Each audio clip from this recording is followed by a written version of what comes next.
Welcome back to the Smart Driving Cars podcast. Thanks for spending time with us once again. I'm Fred Fishkin, along with the Faculty Chair of Autonomous Vehicle Engineering at Princeton University, Alain Kornhauser. Hi, Alan. Hey, good afternoon, Fred. Good afternoon. And we want to remind everyone here at the top, once again, that you can find us on the Transportation Channel on Ooh, Fire TV, Roku, and Apple TV these days. See us on the big screen. What an experience, right, Alan? oh, my goodness. Ooh, It's a great effort that we're happy to be part of. On yes. top, in the latest newsletter, Alan, from Forbes, Harvard faculty votes to cap how many A's professors hand out. It's being called an attempt to fight grade inflation. I mean, we've had great inflation at Princeton for years, and in fact, former dean of the college, she did all she could to try to curtail that great inflation, and it's only gotten worse. And I guess I'm glad to see Harvard go out there and actually do something. This is the first thing Harvard's ever done. I guess finally, nice. Thank you, Harvard, for. But it's almost gotten silly. Um, we do understand that in fact our students never got a grade below an A before they came to Princeton. Okay. I mean, the competition for admission is really high, and I'm sure it's the same thing at Harvard. But it's suggested that by my colleague Bob Vanderby. I guess he really thought of it first, but I jumped on as soon as I heard it. Instead of it having A, B, C, D, F as the grading system, although the grading system used to be 1 through 7, and 1 was the highest grade. 7 was it was called flagrant neglect. In other words, to get a 7, I mean, if you didn't show up, you got a 6. I mean, or to earn a 7, you had to actually work on doing nothing. I mean, Not show up and send you a postcard from the beach or something. yeah, that might be a 6 plus. That might still not get you a 7, but Bob and I now promoted maybe it should be A plus, A minus, DF. I mean, it's still 5 levels, um, and then everybody could be happy that unless you get a D or an F or earned a D and an F, she's got an A minus. So um, people on Wall Street will be, oh, must be good. Uh, Never mind. I don't know. It's the um, the emphasis put on grades by the students is just um, it's just out of control. And instead of being proud of what they know or what they can figure out or what creativity they have or what uniqueness they have, it's this simple letter grade, whatever, which in the end has very little meaning compared to all the other things, all the other attributes that a student has. So I don't know. Happy to see Harvard do that. Well, there's another story, Alan, that I think really hits close to home for you. Princeton now requiring instructors to be in exam rooms for the first time since 1893. And I guess AI is getting much of the blame here. Nearly a third of Princeton seniors admitted to cheating. I don't know who did the survey, how it was done, but you've got a link to a video from the House of L on this. Yeah, I've been asking the question. That one just hit me, just knocked the wind out of me. What are we doing admitting students to Princeton who cheat? I mean, whatever. I mean, going through life lying, cheating, and stealing is, I mean, that's, I guess, an easy way to get money. But really, I mean, you can live with yourself. I need to watch over you to make sure you don't cheat. What? Really? That's what's part of my job. That's what the university's supposedly paying me to do.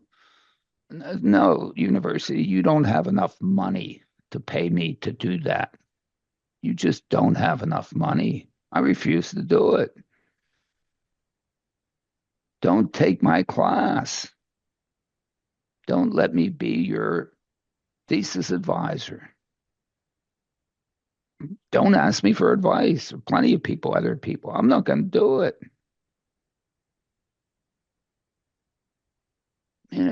You're going to lie to me?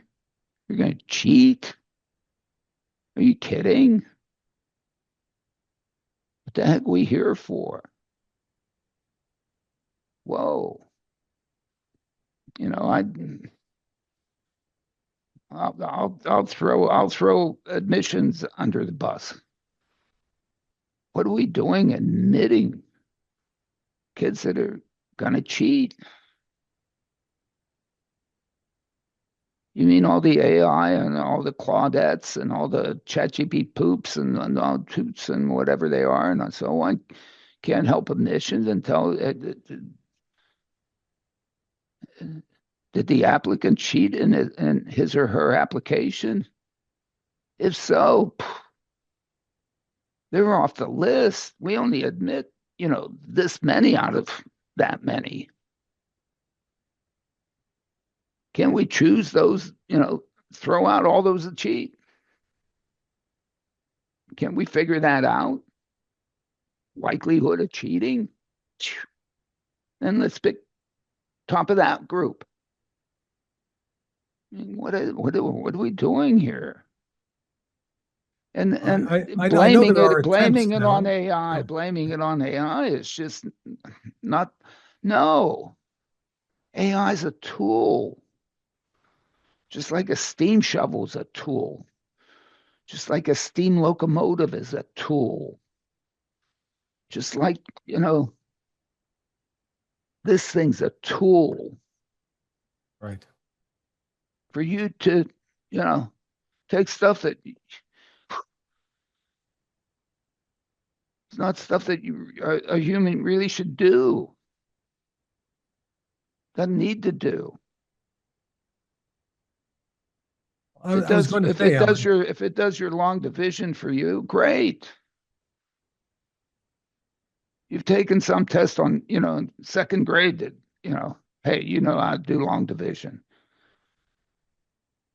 Now, if you use, the compute function on here, do long division,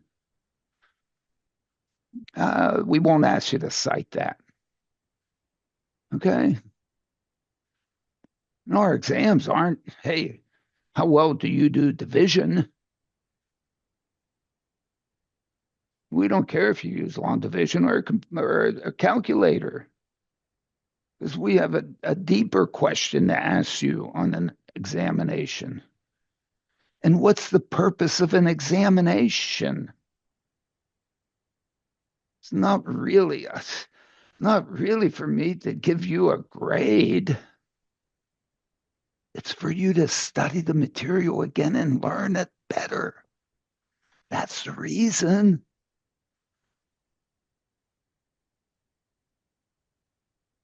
And if you do that, everything will be fine. If you don't use the examination to look at the material again and try to get a little bit more out of it and try to learn something, go to Harvard. On the admissions question, Alan, I mean, I know they have for years tried to put an emphasis on character, looking at activities and accomplishments. But I guess Did people, did you did you did you cheat on your activities? Do you know uh, how easy it is to cheat on somebody's activities? right. Who really did that? Was it your parent? Huh. Not that parents ever did stuff for their kids. Of course, I never did. They keep telling me. No, that's not true either. But this is just, it's so disappointing. Right. I would like to see the question asked of those kids that said that they cheated at Princeton. Did you cheat to get into Princeton? If you did, okay, you pulled one over on us. I think the administration, the whole faculty, everybody here should be dead set on making sure nobody else comes to this university who cheated to get in.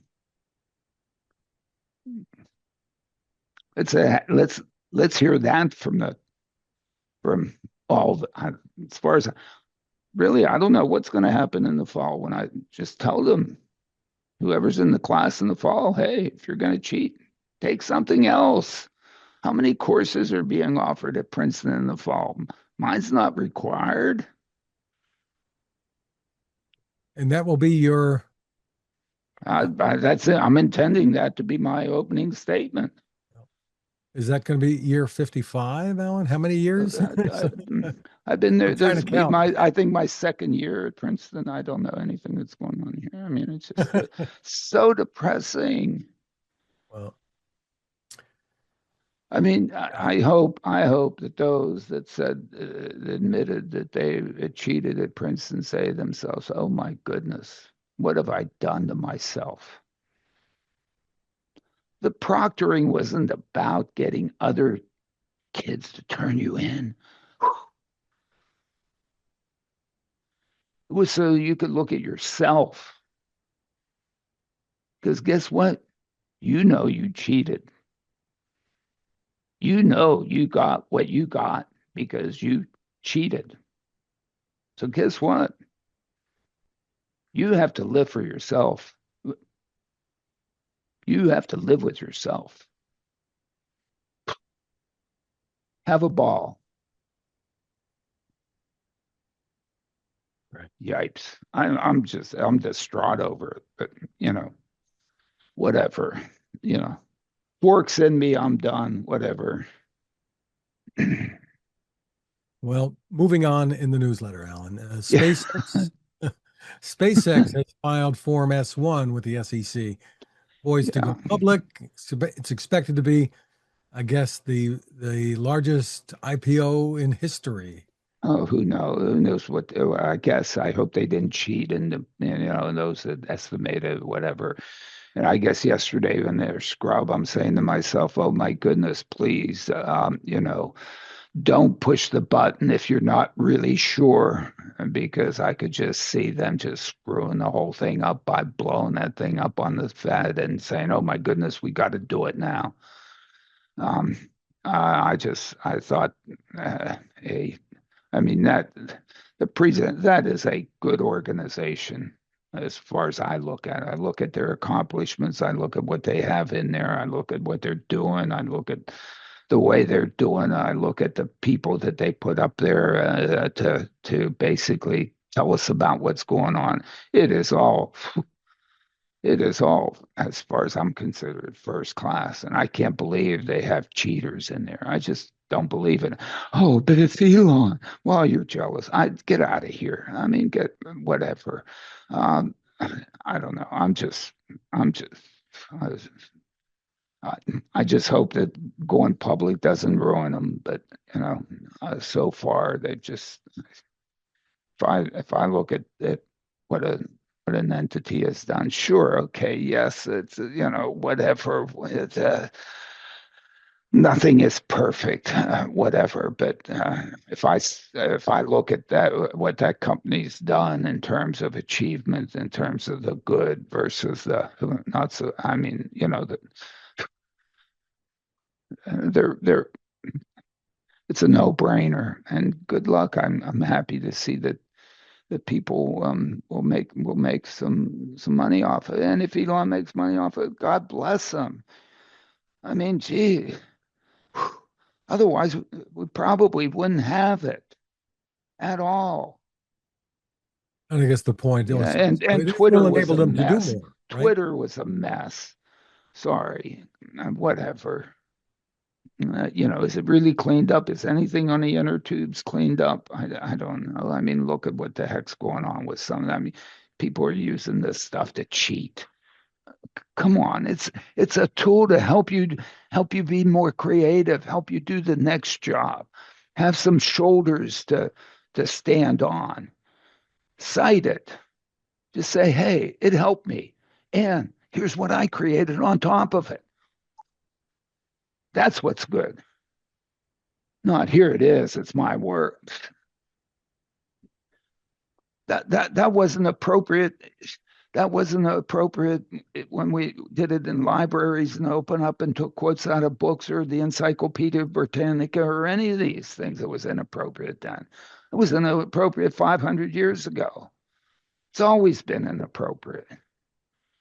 Right. Anyway, sorry, folks. I think they can get a sense of how you're feeling about that. Waymo was forced to pause service in four cities this week because robotaxis struggled to deal with heavy rain and flooded roads. There was a vehicle in Atlanta that got stuck Wednesday while driving through a flooded street. And It just,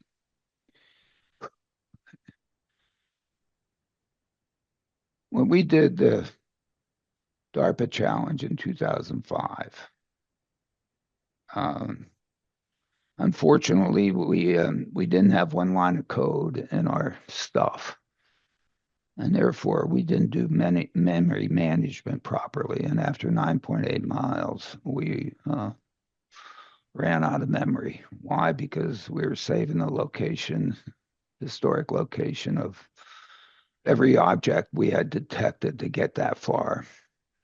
And why were we saving the location of every object that we detected we went that far was because we could only afford one camera looking forward. In case we had to go backwards, we said, well, what the hell's behind us? Well, hey, if we save all the objects, we know where we are. We might actually be able to go in reverse and not hit something and then find a different way out. I mean, that's the right reason why we did it. Okay. Change one line of code, whatever. We went back out there 3 weeks later and we said, oh my goodness, with one line of code change, we're going to see if we can run the course. Because we had the course, it was out there. We didn't need officials. Why not? We went out there and we sort of ran the course, but we didn't. We cheated a little. I actually took over. Why? Because in one of the lake beds that the course went through, it had rained in the intervening weeks. And now the course was actually flooded ahead. And luckily, I was there to take over before it just went into the water. And of course, took over and I just went around it. Okay. And since then, I've always thought of what kind of sensor would I need to be able to determine the depth of water on the road ahead. I don't think there exists one that you can put on a mobile device that's going to give you that information in a finite amount of time so you could do anything about it. I took over and went around that. Why? Because I did not know how deep it was. I didn't know if it was this deep or this deep or that deep. But I didn't know it was water.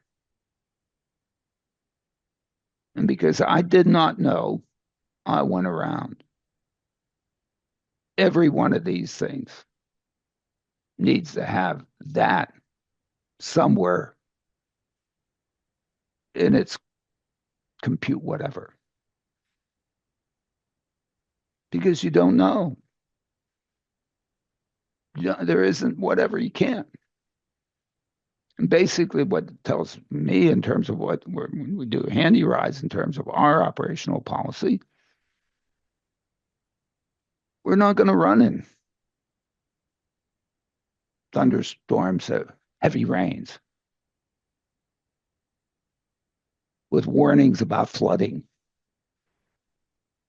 One's high definition maps, they better know whether or not this stretch of road is one that floods under those circumstances.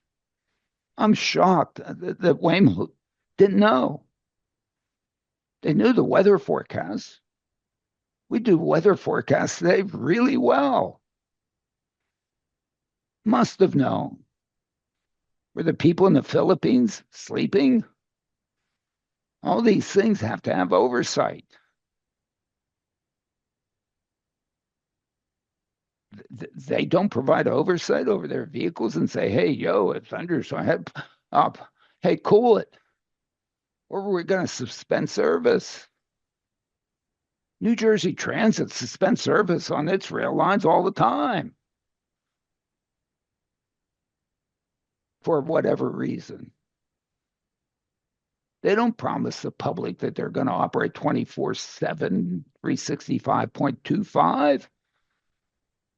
What do we think these things that can, that really do work, but whatever, just in the easiest operational design domains, under the easiest conditions. How could Waymo have its vehicles out there actually moving to go into water? Why? Why was that really? They were being attacked by water on both sides. The whole thing was about the whatever. I mean, come on. I mean, this is, and while we're also not solving the heavy fog problem, we shouldn't also be solving the curviest road problem. We should not be solving the heavy snow problem. The governor of New Jersey, any heavy snow around, stay home. Yes, stay home. These things aren't ready for be the mobility system of last resort. It shouldn't be expected to be that.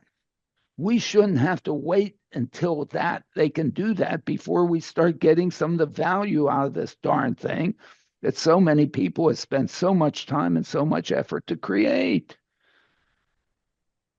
Can't we just do a good job with some easy things and do that well and be happy about that? Be happy that we're giving rides to people who really need a ride, as opposed to some who want to say, oh my goodness, I'm going to be able to put it on the wood that I had this thing, and because I insisted that it take me, it went and got stuck in water. Are you kidding?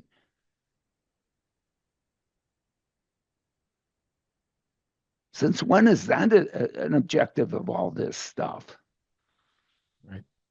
So in a sense, I feel sorry for poor Waymo, how they got themselves stuck, and now they're not going to give service to anybody anytime for a while. What? Because you didn't pull over when weather conditions really suggested you shouldn't be doing that, and you went into the water? What? Who? There's an overlay on your code that doesn't take that much compute to be able to. I don't know. I'm sorry.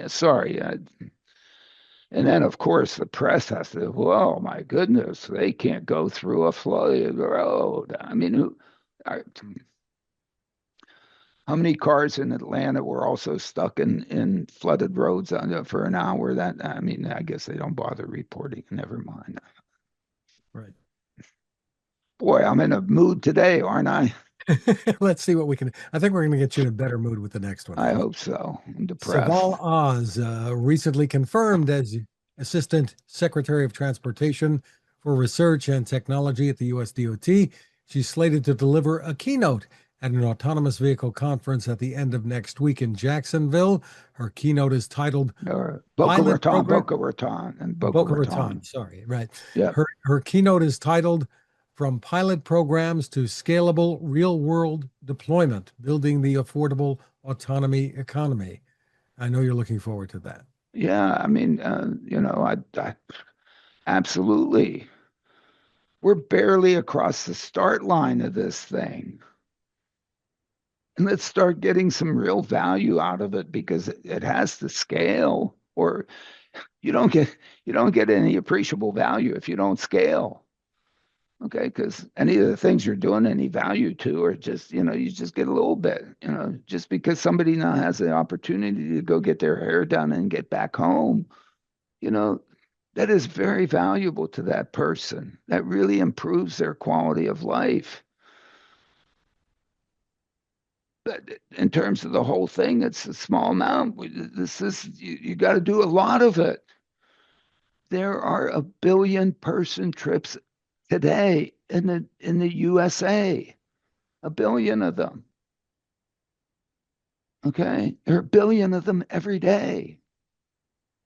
You want to improve on each of those, which is what we're trying to do, let alone the 100 million more that are latent demand that stay home because, you know, they're afraid that they won't be able to get back home, probably is the main reason why they stayed home.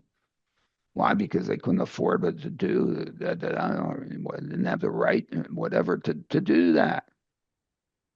So that, but the value is captured one at a time for those. So you have to scale, and Saval's going to talk about that. She sees it. And it's great that, the person finally, at least the whole thing will be legitimate, that the head of the person that's the chief scientist essentially of DOT got confirmed by the Senate. Diana, I don't think she was ever confirmed. Robert, I don't think he was ever confirmed in previous two administrations. So it's great. Geez, USDOT is really ending up being, the executive department of the administration that's out there really trying to do the most good for society in U.S. I don't know, at least, of course, that's my perspective. My perspective is transportation, and certainly it rings well in my ear. Things So, are happening, right? So Jensen Huang says NVIDIA is powering Uber's push into $1 trillion self-driving opportunity across 30 cities. This oh my goodness, comments this week. great. I mean, I guess, I guess, somebody's going to build the vehicles for them and then integrate all that stuff and get all that stuff working, and they're going to come off the assembly line and we're going to do it. Wonderful. I'm thrilled. I'm thrilled.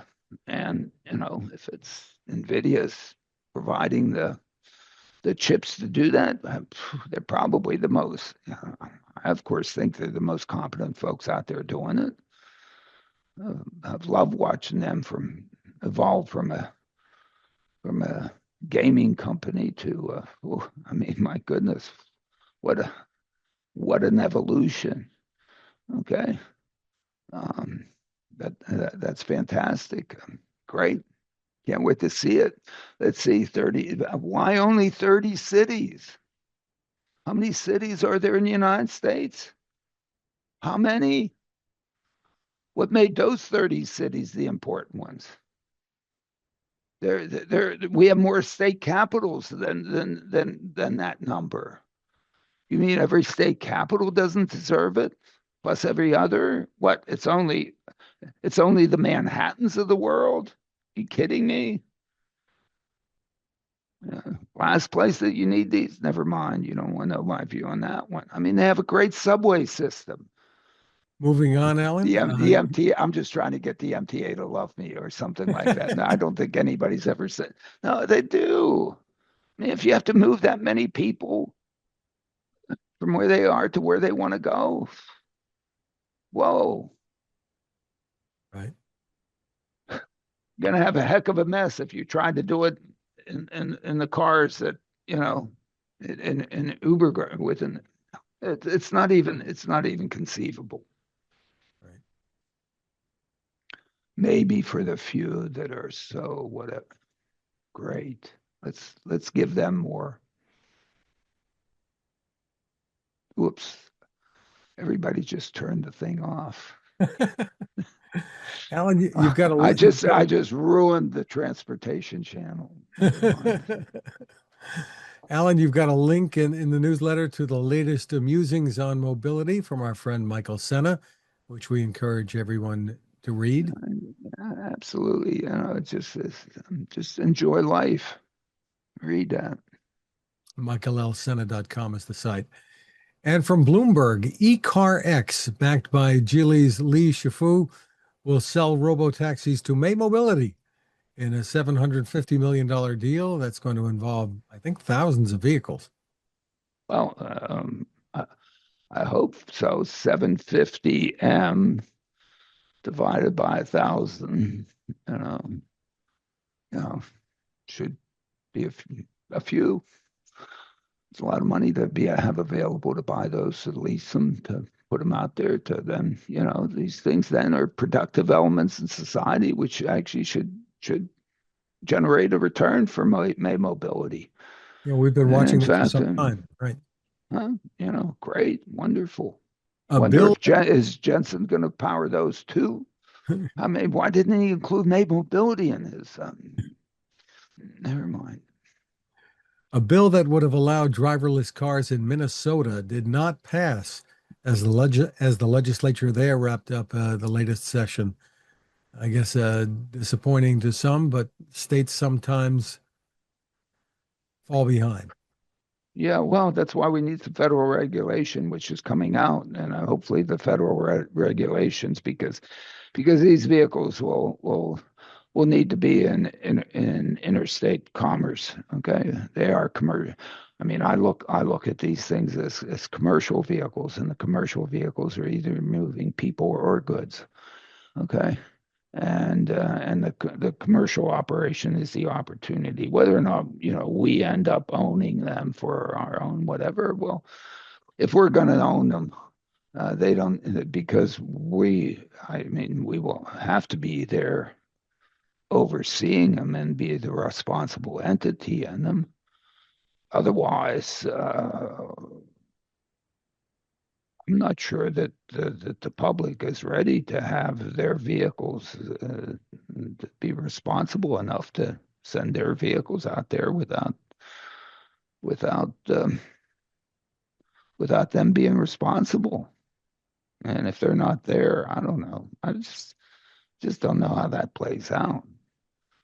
So vehicles out there that don't have the individual owners responsible will have to be by a responsible corporate entity that has some wherewithals to deal with the tail of the district. There's always a tail of the distribution that has to be dealt with.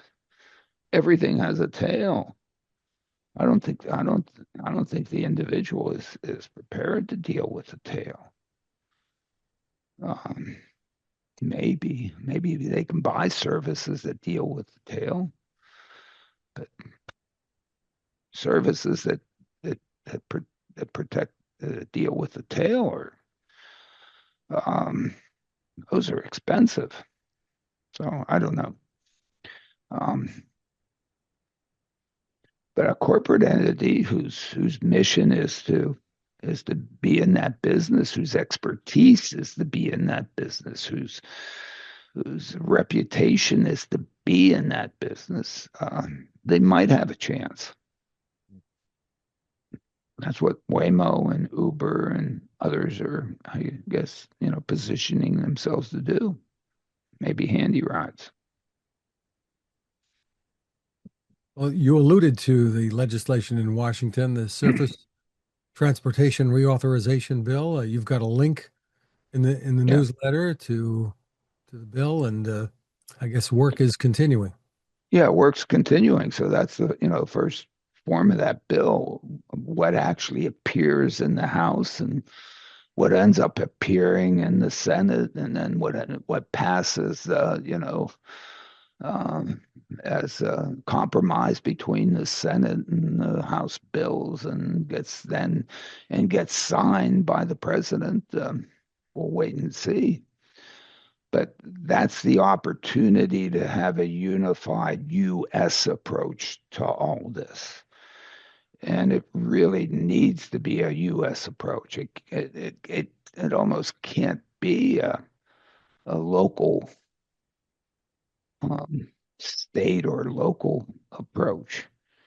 Um, it can start as a state local approach, but to expect any kind, but to expect scale out of this. So yeah, great. Operates in San Francisco, Silicon Valley area. Great. It operates in the in the nice areas of Los Angeles and whatever. But this is a big diverse country, and the value of this, and all the simulations that I've done and all the looks that I've done with my students, which we think we have a nationwide view, um, that really lets us properly assess both rural, suburban, city type situations. Um, the need for mobility beyond walking or beyond bumming a ride in rural areas is just as strong as it is in cities, whatever they are. And the opportunity for this to provide high quality, affordable mobility to people who otherwise would be walking or bumming a ride, um, is just, I don't know, it's what drives Elizabeth and me.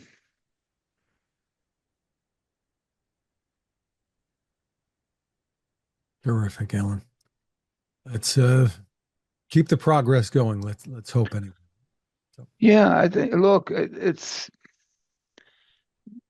seems as if we have developed an algorithmic approach with digital computers and digital compute that is able to figure out what's ahead and what's around,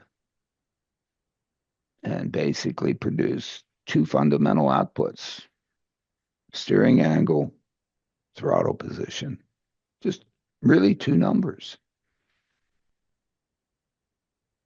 And to generate those things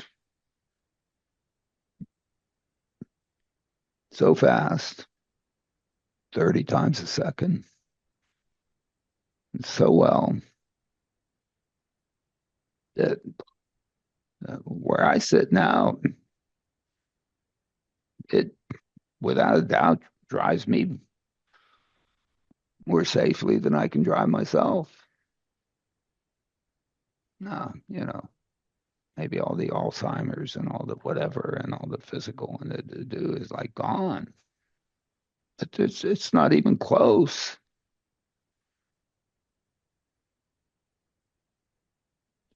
In situations where, you know, it's not a Hurricane Sandy. It's not a torrential downpour. It's not fog that, you can't even see your hand.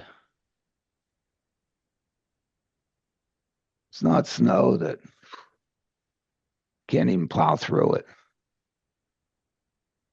It's not that I want to drive down a stream or ravine or climb the Great Wall of China with my vehicle, or even care to drive or be taken down the curviest road in the world in San Francisco.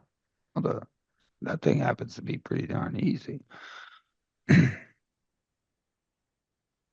And it's a shame that we really are not completely gung ho about making this available to people who there are lots of people today who either don't want to drive, aren't allowed to drive, can't drive, can't afford to drive. Can't afford to drive is probably the biggest one of those. It can now be given a ride, dignified ride, not be begging for it, not have to alter their life. Oh, I can only do it then. How about it be demand responsive as opposed to supply responsive? All the mobility systems we have out there that aren't drive our own cars are all they're all supply responsive. It's what the supplier, it's the benefit the person putting the supply out there, not the benefit the consumer. Ooh, I guess has there been any economy in which the supply responsive solution was the beat out the demand responsive solution?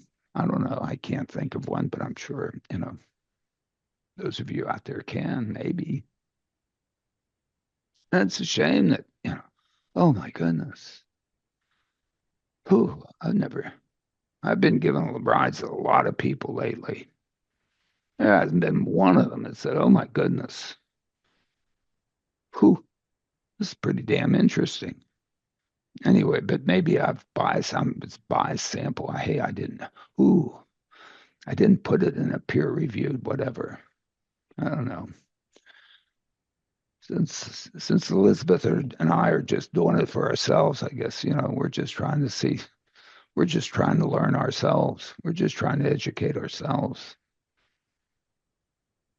But man, looks pretty darn good. Anyway. You and lots of others are learning firsthand, right? So. Well, we're trying. I mean, we've tried. I've failed for all these years. It's about time that I fail some more. Why not? We're going to end on a high note, Alan. You have a book recommendation. Got a book recommendation, The Laws of Thought, The Quest for a Mathematical Theory of the Mind by Tom Griffiths, a professor of psychology and computer science there at Princeton. Yep. Yeah, he teaches a cognitive science course. It's really a great course. I think he's put together a great book. That and Anil's book that I've sort of put out there. If you're involved in any of this stuff, you really should read. Those are two nice reads, and you should take a look at them. Absolutely. And we're in reunions here at Princeton. Princeton reunions are, unique. It's nice to see a lot of former graduates and so on. It's a good time, and men's lacrosse is in its Final Four with Duke tomorrow. We've got a couple of students on the team, so wish them the best. Oh, life's good. Very, very exciting. We wish them good luck in the market. Yeah, unfortunately, the finals, if they win, is on class day, and I can't. Since I MC the Orphe class days, I can't go. I don't know. Uh, You can find more and the newsletter at smartdrivingcar.com. And we told you can find us at the Transportation Channel. You can find my tech reports at techstination.com. Thank you again for taking the time to watch or listen. Have a great holiday weekend and stay safe. Happy holiday, happy coming of summer.